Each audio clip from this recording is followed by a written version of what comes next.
Centre और state के topic पढ़ रहे हो तो सेंटर सिंपल है, समझो तुम्हारे और तुम्हारे पड़ोसी के बीच के संबंध की बात की जाए, रिलेशन, तो वो सुधारने की बात चल रही है, तो उसको कैसे सुधर सकते हैं? सुधरे हुए हैं, आपको और सुधारना है, तो आपके पास ऑप्शन हो सकता है। एक पहला ऑप्शन है कि आप कहीं स्टडी करो कि रिलेशन कैसे सुधारे जाए, या उनके घर से एक बंदा पकड़ो, अपने घर से एक बंदा पकड़ो और मतलब कमेटी टाइप की बना दो। उस कमेटी का यही काम होगा कि वो रिकमेंड करे कि सर ऐसा ऐसा हो सकता है। तुमको उनके घर की चीज़ें बहुत डिटेल नहीं पता, तो उनको तुम्हारे घर की नहीं पता, दोनों के घर के एक एक बंदा आएगा, दोनों क्लियर हो गए। समझ रहे हो बात को? तो दोनों अपने अपने हिसाब से जब सजेशन देंगे तो बेहतर हो सकता है कि नहीं हो सकता? तो सिंपल है, हर स्टेट के रिलेशन को, इंटर सेंटर और स्टेट रिलेशन को सुधारने के लिए ऑप्शन सबसे अच्छा है, सेंटर एक कमेटी बनाए, एक कमीशन बनाए, वो कमीशन स्टेट स्टेट में जा जा करके समझे और रिकमेंड कर दे। बात समझ गए? समझ गए? तो ऐसे लेकर के हमारे यहाँ कमीशन बनाए जा चुके हैं, उसको सेंटर स्टेट कमीशन के नाम के ही जाना जाता है, ठीक है, केंद्र राज्य सब कमीशन। इन कमीशन का नाम ध्यान रखना, उसकी रिकमेंडेशन चाहिए मेंस के लिए। पहला कमीशन है सरकारिया, हेडिंग क्या डाले हो? कोई हेडिंग नहीं, commission for the centre state relation, केंद्र राज्य संबंधों से संबंधित कमीशंस। पहला कमीशन है Sarkaria commission. First commission is Sarkaria commission. Sarkaria commission, देखो ध्यान से समझना, क्योंकि मैं बार बार कह रहा हूं ये वो कमीशंस होते हैं जो सीधे क्वेश्चन उठते हैं। तो एक पेज सरकारिया कमीशन के लिए छोड़िए, ये होमवर्क सब मैं दे रहा हूं आपको करने के लिए। सरकारिया कमीशन की रिकमेंडेशन सीधे सीधे गूगल पे अवेलेबल है, एक पेज छोड़ दीजिए, लिटरली छोड़िए पेज। फिर दूसरा कमीशन है M Punchhi commission. M Punchhi, Madan Mohan Punchhi आयोग बोलते हैं। 1 2 3 4 5 6 7 8 8 बार आईएएस का क्वेश्चन है एम पुंछी कमीशन, 2007 में बनाई गई थी। सेंटर पहले तो प्रीलिम्स अगर क्वेश्चन आता है तो सिंपल पूछेगा कि निम्न में से कौन सा कमीशन है which is related to inter state relation, सीधे सीधे तो नहीं ना, नाम याद कर लेना भैया। सरकारिया कमीशन, दूसरा पुंछी कमीशन। पुंछी है, पंछी नहीं है, बहुत सारे लोगों को पता, कई जगहों पे पंछी लिखा हो, मैंने देखा किताबों में। पुंछी कमीशन, इन्होंने ही बोला था कि जो गवर्नर हैं उनको पोस्ट ऐसे ही होनी चाहिए, मतलब गवर्नर हमारे, पढ़ोगे आगे गवर्नर के टॉपिक, गवर्नर जो होता है ना उसके कोई वो नहीं है एलिजिबिलिटी। बात समझ रहे हैं? जैसे 35 साल का होना चाहिए भारत, सोच के ना एलिजिबिलिटी का होना जरूरी होता है। जैसे जज बनने की एलिजिबिलिटी है, या तो आप लॉयर हो या जज हो, लेकिन हमारे यहाँ पीएम बनने के लिए एलिजिबिलिटी है, सिंपल बात है। प्रेसिडेंट बनने के लिए एलिजिबिलिटी, एज होनी चाहिए भारत का, बट दैट्स इट। तो एज और भारत के नागरिक तो हम भी हैं, तो हमें बना दो पीएम। वास्तव या कोई भी ऐसा आदमी है जो, मैंने बताया रिक्शे वाला ठेले वाला भी तो है 50 साल का, उसको पीएम बना दे क्या, या प्रेसिडेंट? तो यहाँ पे एलिजिबिलिटी का होना जरूरी है, बट वहां पे इसलिए एलिजिबिलिटी नहीं डाली गई आपके, मतलब सर क्या पढ़ाई लिखाई को आप एलिजिबिलिटी बोलते हैं? तो आंसर है बिल्कुल, पढ़ाई लिखाई भी कहीं ना कहीं एलिजिबिलिटी होनी चाहिए। भाई अगर एक ग्रेजुएट आदमी है और एक बिल्कुल पढ़ा लिखा नहीं है, दोनों में कुछ तो डिफरेंस होगा, क्या लगता है आपको? लॉजिक बात है, जो बिल्कुल पढ़ा लिखा नहीं व्यक्ति है, हो सकता है वो जो ग्रेजुएट उससे कहीं ज़्यादा जानता हो, ऐसा हो सकता है। जो ठेठ देहाती आदमी है एक ग्रेजुएट आदमी से बहुत ज़्यादा जान सकता है, ऐसा हो सकता है? हो सकता है, लेकिन वो सब्जेक्टिव नॉलेज नहीं है, वो क्या है? Practical knowledge. प्रैक्टिकल नॉलेज होना भी जरूरी है, बट ऐसे कितने लोगों को आप जानते हैं जो ठेठ देहात का है या गांव है और आप ग्रेजुएट हैं, आपसे ज़्यादा जानता हो? आप तो अपने ऊपर ले लोगे, किसी और से ग्रेजुएट से ज़्यादा जानता है कि आप तो, हम तो भी हमसे ज़्यादा कौन जानता है? दिक्कत हो जाएगी, अब ईगो वाली बात आ जाएगी। लॉजिकली अब आया समझ में? आपके सामने कोई ऐसा व्यक्ति है जो आपके नज़र में कि वो ठेठ देहाती है, लेकिन वो ग्रेजुएशन वाला जो बंदा है उससे ज़्यादा जानता है। घर पे रिलेशन की बात मत करना, उसके अलावा एक्सपीरियंस बेसिस पे हो सकता है, बट वो एक्सपीरियंस देश चलाने का तो नहीं है। प्रैक्टिकल नॉलेज अब आया समझ में? लेकिन अगर आप समझो, अब आपने पढ़े लिखे हैं तो आपने संविधान पढ़ा हुआ है, आपने लॉ पढ़ा हुआ है, पढ़े लिखे की बात कर रहा हूँ, और एक व्यक्ति है जिसने प्रैक्टिकल चीज़ें बहुत है। अब आप दोनों में से कानून आपको दिया देश चलाने के लिए, आप किसके हाथ में देंगे? मैंने क्या बोला, एक आदमी उसका प्रैक्टिकल नॉलेज बहुत है और एक आदमी जिसने पूरे संविधान को पढ़ रखा है, दोनों में से किसके हाथ में देश सुरक्षित है? प्रैक्टिकली बात की जाए, प्रैक्टिकल के हाथ में सुरक्षित, क्योंकि प्रैक्टिकल चीजें अगर नहीं हुई, प्रैक्टिकल चीजें कब हो सकती हैं? जब आप अकॉर्डिंग टू लॉ, तभी तो आप प्रैक्टिकली उसको पॉसिबल कर पाएंगे। आपके हिसाब से ये सही है प्रैक्टिकली, लेकिन वो किताब में नहीं है। कुछ को समझ में आ रहा? तो क्या वो चीज गलत हो जाएगी कि नहीं? क्योंकि हमें चलना तो रूल के हिसाब से है, ठीक। तो पॉइंट यहाँ पे आता है कि एलिजिबिलिटी के लिए ग्रेजुएशन का होना क्या कंपलसरी कर दे, तो दिक्कत सुप्रीम कोर्ट ने मना कर दी कि नहीं, कंपलसरी नहीं कर सकते, क्योंकि बहुत सारे ऐसे लोग होते हैं जो किसी रीज़न से पढ़ लिख नहीं पाए, और अगर आप ग्रेजुएशन की कंपलसरी को पढ़ाई लिखाई की कर देंगे तो आप उनके सीधे सीधे राइट्स को वायलेट कर दे रहे हैं, फ्रीडम के राइट्स को, कि नहीं। तो इसीलिए राष्ट्रपति प्रधानमंत्री के लिए ऐसा होना चाहिए। बट यहाँ पे बात हो रही सेंटर स्टेट रिलेशन की, तो केंद्र राज्य संबंधों को सुधारने के लिए एलिजिबिलिटी कहीं ना कहीं कुछ हद तक समझदारी वाली होनी चाहिए, क्योंकि हर स्टेट जो है उनकी कंडीशन सेंटर के साथ, भाई तुम्हारे जितने भी रिलेटिव हैं, तुम सभी रिलेटिव्स के साथ संबंध तुम्हारे सेम है, हर रिलेशन के साथ सेम, जिस लेवल पे एक बंदे के साथ है उसी संबंध आपके सारों के साथ है, चाचा मामा ताऊ मामी चाची पला डिमका सब सब सेम है, ऐसा है नहीं। किसी एक के साथ बहुत क्लोज होंगे, किसी एक के साथ मूड ही खराब हो जाता जब फोन आया था, भाई यार कोई ऐसा है आपके साथ में कि जब फोन आता तब नहीं उठाते, सबका सर हिल गया, नंबर ही सेव नहीं है तब तो और गलत है, नंबर सेव करो, नंबर उठा ले, नंबर पे कैसे पता चलेगा, नंबर सेव कर लो फिर उठाऊं मत, अलग बात है सबके घरों में, तो डिफरेंस समझ में आ गया। ठीक।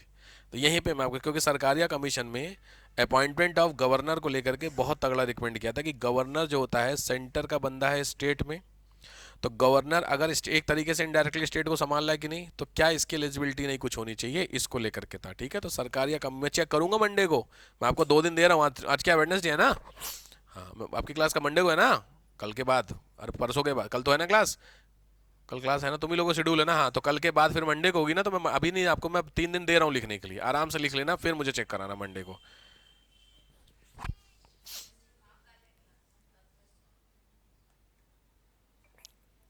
लड़ लो बताओ मुझे, ठीक हो गया सबको? मैंने बताया भी था, उसके अलावा लिखित रूप से भेजा था, मुझे पता है इंडिया में संविधान में लिखा हुआ कहाँ है, आपने कब बोला था, मैंने बोला भी था, साथ में लिख भी दिया था, मैंने परसों लिखा था ना शायद, तो मेरे पास एविडेंस है, लिखा हुआ है, देखो लिखा हुआ है, क्योंकि बहुत समस्या हो, अब नहीं, अब बस कल कुछ काम था मेरा, तो हो गया, चलो अगला आ जाओ। अ, ये हो गई आपकी मदन मोहन पंछी कमीशन था, सरकारिया कमीशन देखना है भाई, अरे भाई देखो मैं कह रहा हूँ मदन मोहन पंछी कमीशन बहुत तगड़ा आया है, अरे भाई साहब 1 2 3 4 5 6 7 8 8 पेज में खाली डिटेलिंग में है, 8 पेज का मदन मोहन पंछी, एज इट इज कॉपी करना, एज इट इज, कहीं बिल्कुल दिमाग मत लगाना, गूगल करना मदन पंछी कमीशन रिकमेंडेशंस, सुझाव फॉर यूपीएससी, जो खुल जाए साइट खोल के सीधे कॉपी पेस्ट करना, कुछ मत सोचना अपना दिमाग लगा दिया बैठ के कि ये है ना, ये मेरे को अच्छा नहीं लग रहा, ये बड़ी लाइन है इसको छोड़ देते हैं, ऐसा होता है नहीं, छोटी छोटी लाइनें पढ़ लेते हैं, हाँ ऐसा बहुत होता है पढ़ाई लिखाई करते समय। लक्ष्मीकांत प्रेफर कर लो, लक्ष्मीकांत प्रेफर कर लो, कोई दिक्कत नहीं, लक्ष्मीकांत से कर लो, गूगल से कर लो, मर्जी आपकी। चलो हेडिंग डालो special issues, special issues, special issues में कुछ विशिष्ट मुद्दे। पहला मुद्दा है बहुत फेमस है, उसको बोलते हैं स्पेशल क्लास स्टेटस, आप सुना स्पेशल स्टेटस, स्टेट को स्पेशल स्टेटस, इसके लिए बाकायदा एक वीडियो अवेलेबल है अपने ग्रुप में, चले आइए पूरी देख लीजिए, आधे घंटे की वीडियो मैंने बना के डाल दी है उसमें, याद है सबको, बिहार और आंध्र प्रदेश को लेकर के, बिल्कुल। तो यहाँ पे मैंने पूरा, क्योंकि बहुत कंफ्यूजन होता है बच्चे को, बिहार और आंध्र प्रदेश इसी सेसिस पे तो मिला था, गवर्नमेंट को सपोर्ट इसीलिए वो किए थे कि उनको मिलेगा, बट मोदी जी ने नहीं दिया, फिर भी सरकार तो चली रही है, तो डिफरेंस समझ में आ रहा, कुछ तो होगा, तो क्या होगा कि वह चेक करिए, ठीक। पूरी वीडियो अवेलेबल है, लिख लीजिए यूट्यूब पे अवेलेबल है कि पता परेशान हो जाए आप लोग। दूसरा है नीति आयोग, नीति आयोग के बारे में डिस्कस किया जाएगा उधर, क्योंकि NITI Aayog centre state relation को करता है कि नहीं, तुम लोगों ने वो सुना है प्लानिंग कमीशन, तो प्लानिंग कमीशन की जगह पे ही आपका नीति आयोग आ गया है इकोनॉमी में, नीति आयोग। चलो नेक्स्ट आओ, सेंटर स्पॉन्सर्ड स्कीम, केंद्र प्रायोजित योजनाएं, सेंटर स्पॉन्सर्ड स्कीम,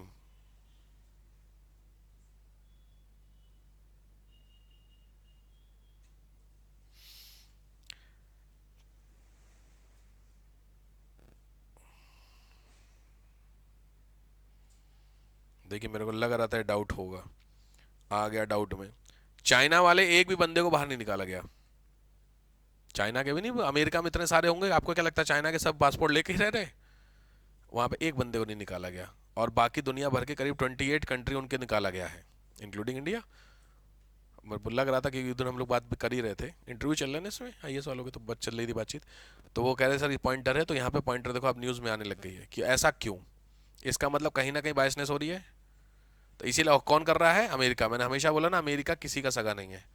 आपको अगर लगता है कि वैसा है, देखो मोदी जी की भी मजबूरी थी अमेरिका जाकर के मिलना, क्योंकि कुछ तो मन में चल रहा था कहीं ना कहीं, ट्रम्प के जो नहीं जम नहीं पा रही चीजें।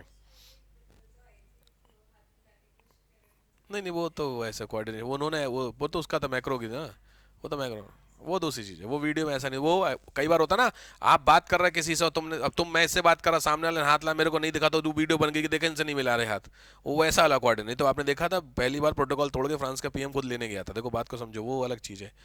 फ्रांस फ्रांस चिल्लर है, देखो सीधी बात, फ्रांस जर्मनी सब सब चिल्लर का सेंस होता है। मोदी जी का देखो पॉइंट क्या है, मोदी जी का कुछ होना हो, भौकाल बहुत है। भोपाल समझते हो? हाँ, अलग एक्सपोजर, अलग ही ले जाओ, अलग ही ले, क्यों? उनकी गलती, उनका पीछे क्या है, टीम बैठी हुई है। और ये टीम यहाँ नहीं है, ये हर देश में बिठा देते हैं पहले आकर के। मोदी जी के जाने से पहले 10-15 दिन पहले टीम पहुंचती है, उसका काम ही ये होता है पूरा माहौल बना देना, अलग ही लेवल पानी पूरा। नहीं कोई इकट्ठा हो रहा, इंडियन तो जानी, इंडियन को तो जान ही रहो, हर जगह ही है भाई। और इनको अगर मोदी जी आएंगे तो फोटो खींचेगी खींचेगी, कॉमन है, वीडियो बनेगी बनी तो पहुंच जाते वो। भारत माता की जय, रशिया में भारत माता की जय, न मोदी मोदी, क्या दिक्कत है, बढ़िया चल रहा है, उसमें दिक्कत नहीं है। बट ट्रम्प से मिलने के लिए कहीं ना कहीं मन में थोड़ी सी शंका लग रही थी इंडिया को लेकर के। एक वीडियो मैं बनाऊंगा, वीडियो मैंने परसों साथ डाली भी थी आपको, ट्रम्प को लेकर के, ट्रम्प को लेकर डाली थी ना वीडियो। एक और अभी बने इसको लेकर के कि ट्रम्प जो F-35 बेच रहे हैं इंडिया को, F-35, जैसे हमारे के विमान होते हैं राफेल, सुना आपने, वैसे अमेरिका अपने प्लेन को बेच रहा है। और उस प्लेन को जो मस्क जानते हैं, एलन मस्क, उस बंदे ने उस प्लेन को कबाड़ बोल दिया है कि फालतू चीज़ है, कबाड़ है एक तरीके से। तो कबाड़ को इंडिया खरीद क्यों रहा? सोचने वाली बात है। उस पर वीडियो कंटेंट अवेलेबल है, अब बनेगी तो उसको देखिएगा वीडियो को, ये बहुत इंपॉर्टेंट वीडियोस हैं कि ऐसा वैसा हो सकता है। तो पॉइंट वापस आते हैं कि जो सेंटर स्पॉन्सर्ड स्कीम है, केंद्र द्वारा जो भी योजनाएं चली जाती हैं, क्या उससे स्टेट के साथ रिलेशन बिगड़ते या बन सकते हैं? आराम से। केंद्र द्वारा जो योजनाएं चलाई जा रही हैं, क्या उनके थ्रू किसी भी स्टेट के साथ संबंध बनते या बिगड़ते हैं? अरे सीधे बनते हैं सर। तुम एक पड़ोसी को रोज हर दिवाली पे 1 किलो काजू कतली दे रहे हो और एक सोन पापड़ी दे रहे हो, दूसरे के सोन पापड़ी जानते हो, तो लॉजिक बात है, संबंध किससे बेहतर होंगे आपके? बिना पूछे आपने आंसर दे दिया। अच्छा, उसमें सोन पापड़ी वाले की क्या गलती? इसमें बायसनेस किया किसने, आपने कि सोन पापड़ी वाले ने? बट आपने भी बायसनेस को सोच के किया होगा। आप काजू कतली देते समय क्या ध्यान रखते? काजू कतली देते हो तब बात ही खत्म करें, आगे बढ़ते हैं। हम सब सोन पपड़ी वालों से काजू कतली की बात देते हैं, हर किसी को काजू कतली तो नहीं देते होंगे। कोई बात, मैं एग्जांपल दिया, महंगे आइटम की बात करते हैं। आप गिफ्ट, शादी में सबसे अच्छा, शादी में लिफाफा देते हैं, गिफ्ट देते हैं, आपके यहाँ लिफाफा चलता है, इनवेलप चलते हैं, ओके, गिफ्ट देते होंगे, क्या ध्यान में रखते हैं? इन्होंने हमें कितना दिया था, रजिस्टर है आपके पास? है? अरे वाह, है शादी का रजिस्टर है तो नहीं? अगर आप ध्यान दे, कुछ तो ध्यान देते होंगे। तो वो जो कुछ ध्यान में देते हैं वही आपके और उसके संबंधों को डिसाइड करता है कि नहीं करता है? कुछ ना कुछ हो सकता, कितना क्लोज है या क्लोज नहीं है, लेकिन आपको पता है कि इससे बना के रखो, फायदा मिलेगा, ऐसा होता है। अभी डीएम साहब अपनी लड़की की इनविटेशन तुमको दे दें और तुम बड़े बिजी रहते हो बोलने के लिए, आप 4 दिन पहले से इंतजार करोगे 22 तारीख को शादी में जाना है सच्चाई। और कोई ऐसा व्यक्ति है जिससे आपका ठीक है फॉर्मेलिटी वाला है, तो वो 21 की शादी के दिन आपको पता है कि आज शादी है, लेकिन आप शाम तक अवॉइड करते, कुछ मिल जाए बहाना रहने देते। ऐसा आप किए होंगे, आप ध्यान रखना, सोचना ऐसा किए होंगे। लेकिन अभी चक्कर ये, कोई ऐसा व्यक्ति मिल जाए जिससे, अभी मैं आपको बता रहा हूं कि कोई एक व्यक्ति है, उसके एक साइन से आप डीएम, अपॉइंटमेंट लेटर, उसने अपनी लड़की की शादी का बोल रहा है, यार शादी सोच रहा हूं करने के लिए, आना है। तुम क्या कहोगे? हम सो आना है। समझ गए बात को लेकर के? तो डिफरेंस आया समझ में? बस यही डिफरेंस होता है। सेंटर किसी भी स्टेट की जो फंडिंग करता है, उस फंडिंग का, फंडिंग का मतलब ये प्लान जो देता है, वो प्लान डायरेक्टली इंपैक्ट करते हैं सेंटर और स्टेट के रिलेशन को। सच ठीक हो गई बात? लिख लो इस चीज को।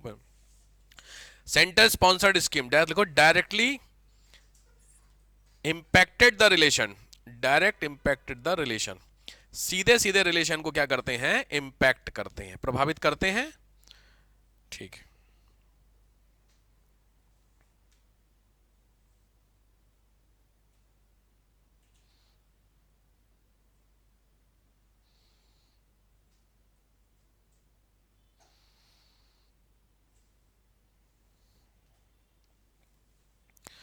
प्रतिस्पर्धी संघवाद तो है। ओके, प्लान्स लिख लीजिए। सेंटर स्टेट को मजबूत करने के लिए plan related to the strengthening of centre state relation. केंद्र राज्य संबंधों को मजबूत बनाने के लिए क्या प्लान्स हैं? तो इसके लिए बहुत फेमस प्लान आपने सुना होगा, एक भारत श्रेष्ठ भारत, सुना है? एक ये प्लान हो जाएगा, एक भारत श्रेष्ठ भारत।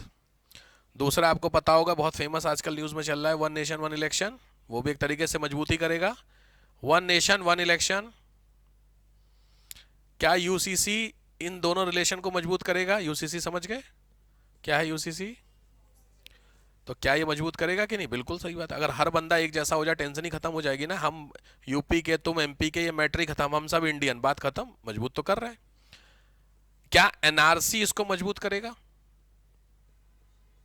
आराम से। एनआरसी समझ गए? एनआरसी क्या है? एनआरसी नहीं सुना? एनआरसी नहीं सुना? अरे भगवान, नेशनल रजिस्टर फॉर सिटीजन, वो मजबूत करेगा। बांग्लादेशी जो नहीं बता रहे तो उनको निकालना यहाँ से। अच्छा मुझे बताइए, बांग्लादेशी जो रिफ्यूजी हैं उनको यहाँ से निकालना चाहिए कि नहीं? सही सही वाली बात, हाँ या ना? ईमानदारी से, दोस्ती यारी और पॉलिटिकली एंगल नहीं, अपनी बात बताइए। भाई निकालना चाहिए। क्यों निकालना चाहिए? क्योंकि आपके रिसोर्सेज आपके लिए हैं, सिंपल। आपके जैसे लोग बांग्लादेश में रहे तो उनको भी निकालना चाहिए। इसलिए यूएस जो डिपोर्ट कर रहा है मैं उसके अंगेंस्ट में बिल्कुल नहीं हूं। अगर अमेरिका के रिसोर्सेज पे कोई व्यक्ति इलीगल तरीके से रह के काम कर रहा है तो ये उस देश की अथॉरिटी है, उस बंदे को लात मार के बाहर निकालो। इसमें कहीं कोई सोचने वाली बात है, चाहे ये जिस देश की बात हो। इसमें अब चूंकि हमारे इंडियन हो तो हमारी देशभक्ति और फला डिमके की बात हो रही है, बट प्रैक्टिकली सोचिए, आपके घर में कोई और व्यक्ति आया हुआ है जो इलीगल तरीके से तुम्हारे घर में खाना खा रहा है। तुम्हारे घर के अंदर की बात कर रहा हूँ, तो अमेरिका तो घर हो गया ना अमेरिका के लिए। तो तुम्हारे घर, ईमानदारी से सोचो कि तुम्हारे 4 कमरे का घर है, 3 कमरे का, उसमें एक कमरे पे कब्जा कर लिया है और वो तुम्हारे साथ तुम्हारी टेबल बैठ के खाना खा रहा है। अब तुम्हारी जिम्मेदारी क्या बनती है? खिलाओगे उसको? तो क्या कुछ तो करोगे? तो जो कुछ किया जा रहा है वही तो किया जा रहा है। इसमें बुरा क्यों लग रहा है? बुरा हमें इसलिए लग रहा है बिकॉज इंडियंस के साथ ऐसा हो रहा है तो बुरा लग रहा है। मैंने बोला थोड़ा प्रैक्टिकल होकर के सोचिए। तो इंडियन के साथ वो इंडियन कौन है? क्या वो वीजा लेके गए? पासपोर्ट लेके गए? गए होते तो प्रॉपर थे ना। बिना वीजा बिना पासपोर्ट के गए तो एक तरीके से इन लोगों को ही तो इलीगल माइग्रेंट्स हैं। तो इलीगल काम करने वालों को अगर आप सपोर्ट कर रहे हो तो आप बहुत गलत बात कर रहे हैं। खास करके देखो इसमें अपोजिशन इस चीज को लेकर के बोल रहा है कि इंडियन के साथ ऐसा नहीं होना चाहिए। होना चाहिए बॉस, क्या करें आप बताओ। आप उसको इंडियन मत देखो ना, आप उनको इनलीगल माइग्रेंट। आप बांग्लादेशियों को क्यों निकाल ले बाहर? भाई आप बांग्लादेशी क्यों दिक्कत आपको कर रहे हैं? बांग्लादेशी वही है जो वो वहां पे रह रहे थे कि नहीं? बिना डॉक्यूमेंट के बांग्लादेशी इंडियन में रह रहे हैं, सेम बिना डॉक्यूमेंट के इंडियन अमेरिका में रहते हैं। मुझे डिफरेंस तो समझाओ। 50-50 लाख रुपए दिए गए हैं, 40 लाख 50 लाख रुपए इनकम दी गई है। बेटा वीजा जो मिलता है ना, वीजा मिलने के बहुत क्राइटेरिया होते हैं। खाली पैसा ही क्राइटेरिया है ही नहीं। खाली पैसे से वीजा थोड़ी मिलता है। आपका पीछे सब चेक किया जाता है, बैकअप आपका, आपका बैकग्राउंड, पढ़ाई लिखाई चेक किया। आपको पता है ग्रेजुएशन नीचे मिलता ही नहीं, बहुत रेयर चांस है ग्रेजुएट वालों को मिल जाए। बहुत कम चांसेस। आप ट्राई मारना यूएस का वीजा के लिए, ग्रेजुएशन मिनिमम ग्रेजुएशन तो चाहिए ही चाहिए वीजा के लिए। पहली कैटेगरी इनकम कैटेगरी, दूसरी होती है, तीसरा आपका बैकग्राउंड चेक किया था कहीं कुछ नहीं एफआईआर हो तो नहीं रखी। इतना आसान थोड़ी लोग लगे तो वीजा रिजेक्ट हो गया। कहाँ से रिजेक्ट हो गया? क्यों रिजेक्ट हो गया भाई साहब? और एक से एक लोगों का भी, 40 लाख वाला जो बंदा है उसका वीजा कैसे रिजेक्ट हो गया? पैसे कमी है। आप समझ, रोल्स रॉयल सुने हो? हर बंदा खरीद सकता है लेकिन खरीदता नहीं रोल्स रॉयल। देखियो ना, रोल्स रॉयल किसको पैसा देते हैं खरीदने का? वो वही को देते जिनके पास शुरू से पैसा है, जिनके पास नया नया पैसा है, जो नहीं नए नए अमीर हुए हैं। नहीं मिलती। आपको लगता है खाली पैसा दे के रोल्स खरीद लोगे? ऐसा नहीं है। नहीं तो फिर इस हिसाब से तो अंबानी अडानी सैकड़ों खरीद लिए होते। बात समझ रहे? डिफरेंस एक एक दो दो है सबके पास, देखिए उसके पीछे। आप प्रैक्टिकली बता रहा हूँ, आप रोल्स रॉयल की एक बार जाकर के पॉलिसी पढ़ना। सिंपल बात उसमें कही आ रही है कि हर व्यक्ति नहीं खरीद सकता है। आप हर व्यक्ति जो होता है तो हैरियर खरीद सकता है, वो नहीं खरीद सकता। क्योंकि सीधी बात है, उस पर्टिकुलर कंपनी के साथ एक नाम जुड़ा हुआ है। लॉजिक बात है, किसी इस तरीके के पर्सन को बेच दी गई जो पर्सन थोड़ा सा एंटी सोशल है, तो अल्टीमेटली वो जिस गाड़ी से उतरा। अच्छा लॉजिक बहुत ईमानदारी से, फॉर्च्यूनर का आप समझ में आ गया? अभी मैंने फॉर्च्यूनर बोली तो आपके दिमाग में कुछ इमेज बनी? बनी? क्यों बनी? जबकि फॉर्च्यूनर तो 30 लाख की गाड़ी है। तो 30 लाख की गाड़ी जो चला रहा, कम से कम एक 10 मतलब 1 आध करोड़ का हिसाब किताब होगा कि नहीं? अब बताओ। अब आ गया समझ में?